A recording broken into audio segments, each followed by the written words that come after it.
Terrence Bates here. Let's get you straight to the White House where President Trump is making an announcement. An announcement. Very, very amazing, I think, for D.C., but even for the country, because it's, to me, a very big deal.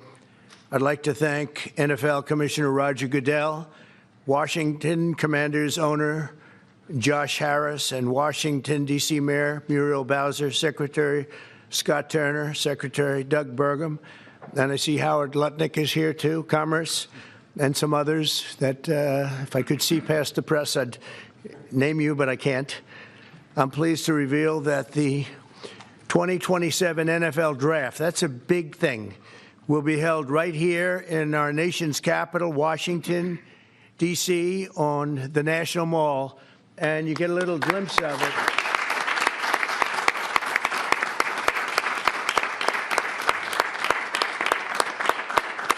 I was just saying to Roger, I don't think there's ever been anything like that. That's a good idea. In fact, maybe we could use it for other things also. I have an idea. It's going to be beautiful. It's going to be something that nobody else will ever be able to duplicate that, I don't suspect. It's very exciting. Every year, hundreds of young football players have their dreams come true as the NFL teams across the land, and you just saw that last week, select the best young players in America to join their ranks.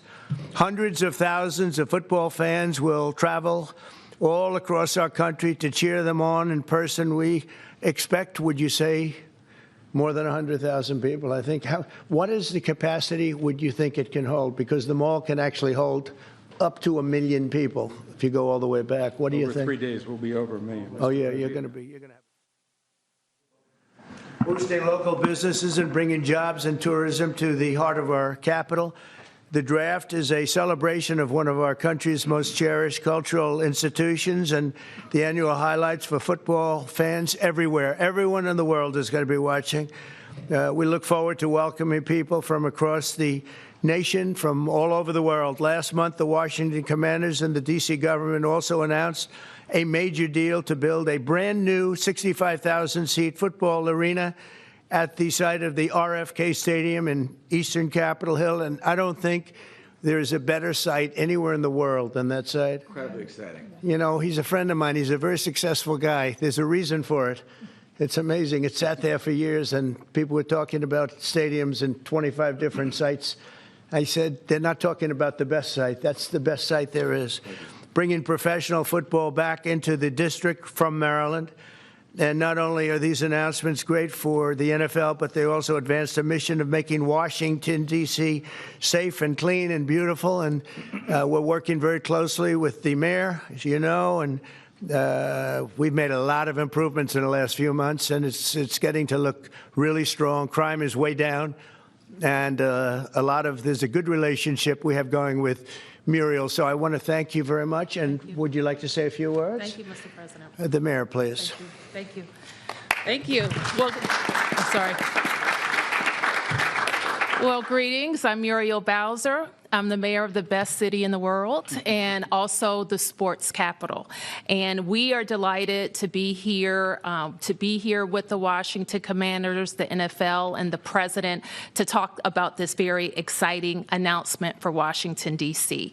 We believe in investing in sports because they have helped us transform neighborhoods, and the NFL bringing this event to the nation's capital will help us fill hotel rooms, our restaurants, and Americans from all 50 states will come to their nation's capital and enjoy our beautiful city and museum. So we're just delighted to be here, and we want to thank everybody for all the hard work to get here. Thanks, Mayor. Thank you.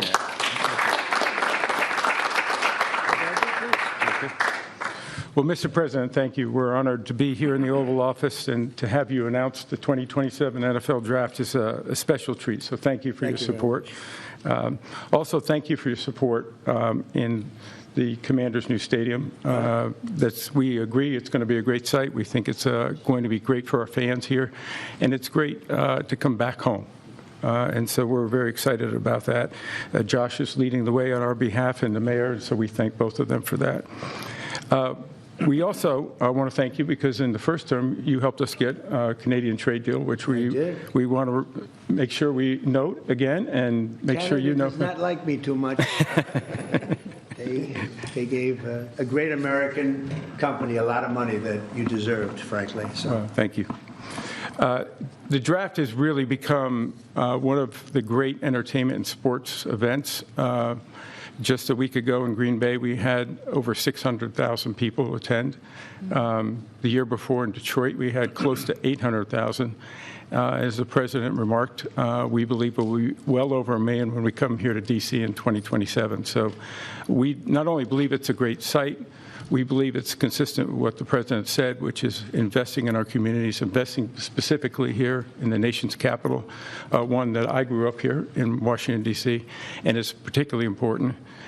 We think we can have a tremendous impact on this community, and it will not just be an event, it will be something that will show the world how far the nation's capital has come and where it's going. So we're very excited about that.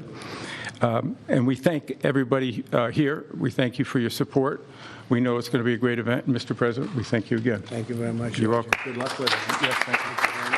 Thank you. Mr. President, thank you very much. We wouldn't be here without you. Thank you for your leadership in terms of the stadium, and now, what a great day for Washington. I mean, to host the NFL draft in 2027 on the Mall. I believe we'll get over 1 million people, and it's going to be an amazing day, and it'll showcase what Washington's all about, but it'll also showcase what our country's all about. Washington is the gateway city to our country, and it'll be an amazing day, and we can't wait to get started. And I couldn't have done it without my partners, Roger Goodell, thank you, and Mayor Muriel Bowser. And we're ready to get to work, and I can't imagine RFK coming back. I grew up here. D.C. used to stop and on Sundays, and everyone would be inside watching football, or everyone would be glued at the stadium. And so we want to bring that back. And football really is as essential to the culture of America. We all love it. We all watch it, and it brings people together. And so what a great way to celebrate the United States of America, the NFL, and the Washington Commanders. And President Trump, we leave on your desk a Trump jersey. You are the ultimate commander, so it is a Commander's jersey. There's no bird on it, but we appreciate you, and thank you for everything you've done, and look forward to the future. Thank you very much. Thank you. And I have to say that Josh had a very good draft a short while ago. You have a very good quarterback. You do. A great quarterback, I think. Yeah, Very great. excited about Jaden. Any questions, please, about the stadium or any of it? Yeah, please. Yes. Thank you, President. Thank you very much. Yes, thank you so much. About the draft, and I would like to upcome an event that it was already mentioned here, the World Cup. Although United States, the passion here is football. For the World Cup next year, how do you envision, Mr. President, this event here in the United States? It'd be fantastic. I worked very hard to get the World Cup. It was, in fact, I think I have the trophy right here, right behind you. Don't have a picture taken with Roger and that trophy, by the way. But no, they brought it in. Johnny, who's a good guy, but he brought that in. That's the actual trophy. It's interesting that you asked that. And it's made at Tiffany's, and they're leaving it here until just before the actual World Cup. Then it goes to the champion. But that's very exciting. We have the Olympics. So we have both of them. I worked very hard in getting both, and I said, I'm not going to be able to be there as president. And then a strange thing happened, and it turned out I became president not for the term that I was supposed to be. I became president while we have the Olympics and the World Cup, and we have something that maybe surpasses everything, the 250th anniversary of our country. So that's going to be great. That's going to be a very big event, a year-long event. So thank you for the question. Very nice question. Yeah, please. Yes. So you've often said you want U.S. to be bigger, better, and stronger. Currently, Russia is the biggest country in the world by landmass, followed by and then China. So when you say that you want to annex Canada, is it so that it would be the biggest country in No, the I world? never even thought of it that way, although I am a real estate developer at heart. I've never heard that question. Yeah, please, go ahead. Mr. President, will you have to hire more security and police in order to accommodate the 1 million people coming in for the NFL draft? I think that there'll be something, and I know Roger will work it out, and Josh and all of us will work it out. It's such an honor to have that. I think it'll be great for everybody, great for our country. It'll be something very special. There's no scene like it. There's no site like it. My whole life was based on sites, locations, and as soon as I looked at that rendering, it's going to be beautiful. It's going to really be beautiful. You know, interestingly, I didn't know exactly where it's sat relative to the Capitol, but the stadium, if you go back, is right behind the Capitol, miles behind, but nevertheless visually right behind it. So it's going to be an architect's dream, whoever the architect is chosen, and the owner. It's going to be something special. I think it's going to be great for the area. Going to be, it will be top of the line. I know these people very well, and they only know about top of the line. And I would say that more will be put into the stadium than would be put into a identical stadium of a similar size. I think they're going to do a special, because of the importance of the location. I have no doubt they'll do a special job. Yeah, please. Can you explain a little bit about how you would implement tariffs on the film industry, kind of how that would work? Well, that's a different story, but our film industry has been decimated by other countries taking them out, and also by incompetence, like in Los Angeles. The governor is a grossly incompetent man. He's just allowed it to be taken away from, you know, Hollywood. Hollywood doesn't do very much of that business. They have the nice sign and everything's good, but they don't do very much. A lot of it's been taken to other countries, and a big proportion. And I'm actually going to meet with some because, you know, there's some advantages, I guess, and I'm not looking to hurt the industry. I want to help the industry. But they're given financing by other countries. They're given a lot of things. And the industry was decimated. If you look at how little is done in this country now, you know, you think we were the ones. We used to do 100, not long ago, 100%. Now we do almost like very little. It's shocking. Are you in that business too? Because he's in so many businesses. You could explain it, but it's not a good situation. So we're going to meet with the industry. I want to make sure they're happy with it because we're all about jobs. That's all what it's very important. It's a big industry, but it's an industry now that's it's really left. It's abandoned the USA where it started. And we'll get it back. Yeah, please. Thanks, Mr. President. First, I just want to thank you for letting us in here. I'm with Zero Hedge, and the last administration banned us on social media, so we're really grateful to be in the White House. And this is not exactly sports related, but I've been dying to ask you this question for a long time, which is that 2.5 years ago, the Nord Stream pipeline blew up. Yeah. And despite what people like John Brennan and all the hawks said, you were one person who said Russia probably did not blow up its own pipeline. Yeah, if you can believe, they said Russia blew it up, yeah. And so I'm wondering now that you're president, if you would consider launching a formal investigation into what happened there and who actually did blow it up. Well, probably if I asked certain people, I'd be able to tell you without having to waste a lot of money on an investigation. But I think a lot of people know who blew it up. But I was the one that blew it up originally because I wouldn't let it be built. And then when Biden got in, he allowed it to be built. And it's very interesting. But I think Russia, with the price of oil right now, oil's gone down. I think we're in a good position to settle. They want to settle. Ukraine wants to settle. If I weren't president, nobody would be settling. They're losing 5,000 people a day. Think of it. Here we talk about football. They're losing 5,000 people on average a week, mostly Russian soldiers and Ukrainian soldiers, 5,000 a week, not including people that are, killed as missiles go into areas that they shouldn't be. It's a very terrible thing, and I think we've come a long way, and it could be something will happen, but hopefully it will. As you know, President Putin just announced a 3-day ceasefire, which doesn't sound like much, but it's a lot if you knew where we started from, because they were not. We had a president that for 3 years didn't speak to Putin, and it all shouldn't have happened. This is a war that should have never happened, and you're going to be very disappointed when you find out the real number of people that were killed. It's far greater many times greater, I believe, but far greater than the numbers that you're putting out. It's a very, very deadly, horrible war. Okay? Yes, ma'am. Thank you, Mr. President. Some Catholics were not so happy about the image of you looking like the Pope. Oh, I see. You mean they can't take a joke? You don't mean the Catholics. You mean the fake news media. Not the Catholics loved it. I had nothing to do with it. Somebody made up a picture of me dressed like the Pope, and they put it out on the Internet. That's not me that did it. I have no idea where it came from. Maybe it was AI, but I know nothing about it. I just saw it last evening. Actually, my wife thought it was cute. She said, "Isn't that nice?" My question about Actually, I would not be able to be married, though. That would be a lot. I'd have to the best of my knowledge, popes aren't big on getting married, are they? Not that we know of. No.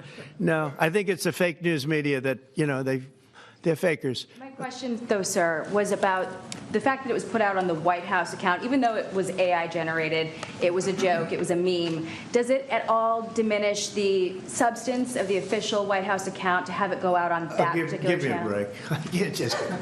It was just somebody did it in fun. It's fine. Have to have a little fun, don't you? Yeah, please, go ahead. Tell me about the program that's just been introduced to give undocumented immigrants living in the United States About me? $1,000 to self-deport. Can you just tell us a little bit? Oh, the new program, The new program. We have millions of people that have come into this country illegally through an administration that didn't know what they were doing. They didn't have a clue. And now we find out officially they didn't because the president was incompetent, but I could have told you that before. And they've allowed millions and millions of people to pour in. Murderers, drug dealers, the biggest drug dealers in the world, actually, terrorists come in, emptied prisons from many countries, not just South America, all over the world. They emptied their prisons into our beautiful USA. And to get that many people, 21 million people we think the real number is, but let's say 3 million of them are serious criminals. 11,888 murderers, many of whom murdered more than one person. It's hard to believe we have to even talk about this when we're talking about something so beautiful, but it's something we have to talk about having to do with the country because it's very important. So they came in by the millions illegally into our country. They just flowed in through an open border policy that was insane. And what we've done is we've offered, you know the numbers, but because we're taking them out by the thousands, we're being obstructed. It's very unfair what's happening because the court system it's very unfair. We have to get them out fast. These are bad people. These are people that are killing, and they've already killed many people in this country. Illegal immigrants that came in illegally through an open border policy, which is insane. We talk about common sense. That's not common sense. And they came in from the Congo, all over Africa, all over Asia, all over South America, parts of Europe. They flowed in and just walked right into our country. We had no idea who they were. 21 million at least. That's probably a low number. You hear lower numbers than that. It's not. That's a low number. But many are really serious criminals and terrorists and people from jails. They emptied out jails. Venezuela, their crime is down 72% because they took all the criminals off the streets and the gangs and they dumped them into our country. So we're getting them out. It's a very difficult thing with the courts because the courts have all of a sudden, out of nowhere, they said, maybe you have to have trials. We're going to have 5 million trials. Doesn't work. You wouldn't have a country left. But hopefully the Supreme Court will save it. But what they've done is a very, very serious thing. Past presidents took out hundreds of thousands of people when needed. You look at Eisenhower, you look at many of them, and they took people out and they didn't go through any of this. But what we thought we'd do is a self-deport, where we're going to pay each one a certain amount of money, and we're going to get them a beautiful flight back to where they came from, and they have a period of time. And if they make it, we're going to work with them so that maybe someday, with a little work, they can come back in if they're good people, if they're the kind of people that we want in our company, industrious people that could love our country. And if they're not, they won't. But it will give them a path to becoming, to coming back into the country. If they miss that limit, they're going to be taken out of our country, and they will never get a path to come back in, and it'll be a much tougher process. And it's called self-deportation. And by doing that, you're talking about so many millions of people. By doing that, we have, by the way, we've taken out thousands of terrorists, drug lords. What we've done is amazing. And I'm sure Tom Homan and Kristi Noem have done an incredible job. They really have done an incredible job. But it's a hard job. So we're going to have a self-deportation where they deport themselves out of our country. And we'll work with them, and we're going to try, and if we think they're good, if they have, the people we want in our country, they're going to come back into our country. We'll give them a little easier route. But if they don't work, and if we take them out after the date, then they're never coming back. And that's the least of the problems that they're going to have. Yeah, please. What's your expectation for your meeting with the Canadian Prime Minister tomorrow? I don't know. He's coming to see me. I'm not sure what he wants to see me about, but I guess he wants to make a deal. Everybody does. They all want to make a deal because we have something that they all want. We have something that they all want. China wants to make a deal very badly. You see what's happening to China. China's being decimated, and I don't want that to happen. But they have to make a fair deal. We were losing hundreds of billions of dollars a year. We were losing think of it, on our trade policies with Biden. We're losing $5 billion a day. I think Josh, as a great businessman, would not let that happen too long, right? How many groups could lose $5 billion a day? If you lose $5 billion one day, that's the end of that company, right? You're fired. He says, you're fired. Get out of here. So we essentially did that, and we have it down to a very low number. We're doing really well, really well. Yeah. How did you decide to reopen Alcatraz? Can you walk us through that decision? Did I say what? To reopen Alcatraz. How will you use it? How did you come up with the idea? Well, I guess I was supposed to be a movie maker. We started with the movie making, and we'll end. I mean, it represents something very strong, very powerful in terms of law and order. Our country needs law and order. Alcatraz is, I would say, the ultimate, right? Alcatraz, Sing Sing and Alcatraz, the movies. But it's right now a museum, believe it or not. A lot of people go there. It housed the most violent criminals in the world, and nobody ever escaped. One person almost got there, but they, as you know the story, they found his clothing rather badly ripped up, and it was a lot of shark bites, a lot of problems. Nobody's ever escaped from Alcatraz, and just represented something strong having to do with law and order. We need law and order in this country. And so we're going to look at it. Some of the people up here are going to be working very hard on that. And we had a little conversation. I think it's going to be very interesting. We'll see if we can bring it back in large form, add a lot. But I think it represents something. Right now it's a big hulk that's sitting there rusting and rotting. You look at it, it's sort of, you saw that picture that was put out, it's sort of amazing. But it sort of represents something that's both horrible and beautiful and strong and miserable, weak.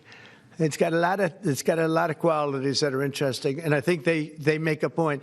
Okay, are you guys okay? I want to just say that it's such an honor to be up here with my friends, because this is a group of people that have done an amazing job, and all we can do, Muriel and I, is give them the greatest sight there is, I think, that I've ever seen for something like this. And I did very well in the real estate business. I think this is the greatest site there is anywhere in the world for exactly what you guys are doing. And we'll work with you. We've got a lot of work to do to get it going, but we'll work with you, and we'll try and make the dream come true. And I want to thank you all very much for being here. Thank you. Thank you very much.